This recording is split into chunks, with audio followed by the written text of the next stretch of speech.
Hey folks, we are starting Roots Week 5. We're starting on day 1 today.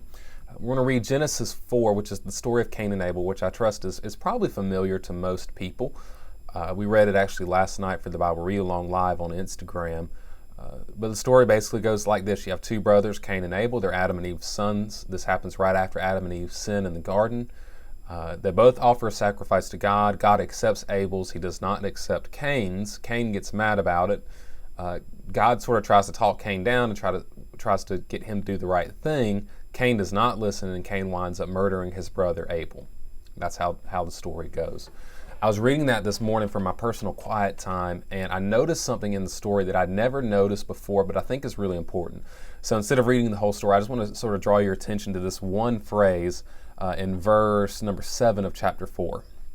It says in Genesis 4, verse 7, at the second part, it says, "If you do not do what is right, sin is crouching at the door. Its desire is for you, but you must rule over it." So that phrase there, "its desire is for you, but you must rule over it," is what grabbed my attention, because that struck me as familiar. It sounded like something I'd heard before. In fact, it is something I've heard before because it comes from Genesis chapter 3, verse 16. So just the chapter before, which we actually read last week, it has this very same phrase in it.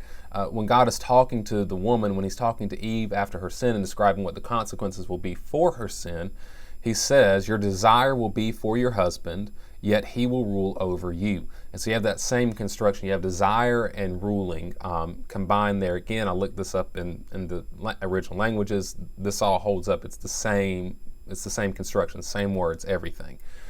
And so this is meant to sort of grab your attention and sort of harken back to chapter 3. So what is the meaning of this? What's it all getting down to? This is what I think it's trying to say, and this is kind of something that I'm just now noticing. In Genesis 3, when Adam and Eve sin, every good thing that God was trying to give them gets turned upside down and messed up in some way.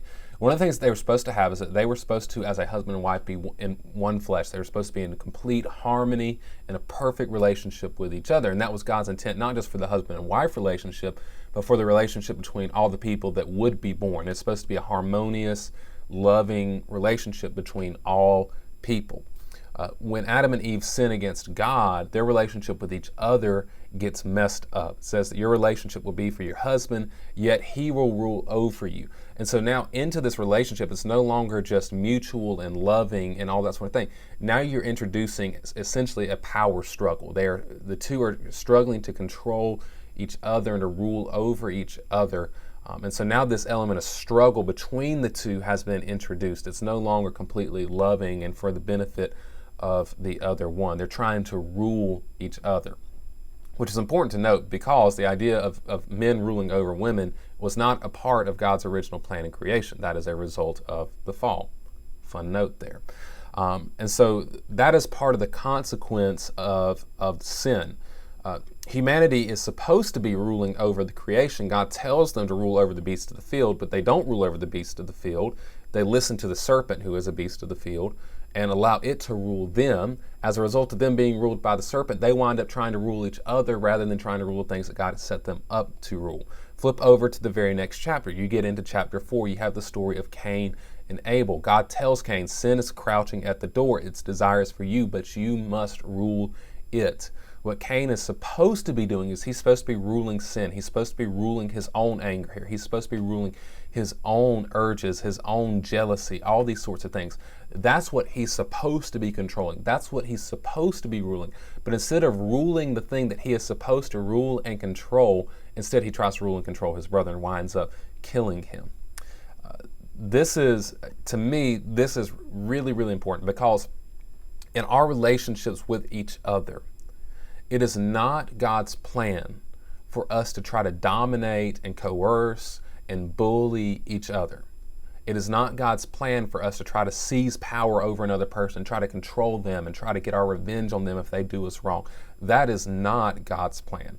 What God wants for us is to learn to control ourselves, to learn to control our own sin, to learn to get ourselves under control. But because we don't want to do that, instead of dealing with ourselves, we try to deal with other people and we wind up wreaking havoc in the process.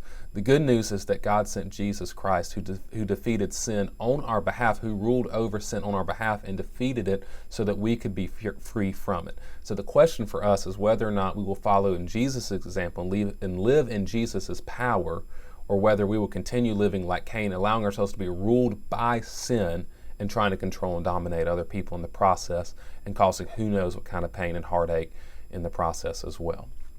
So today I'm offering that to you. Choose life in Jesus Christ. Let Him rule over you. Let Him show you how to control your sin. Let Him show you how to control your habits and your attitudes and your urges, rather than being a slave to those things and trying to control other people and hurting them in the process.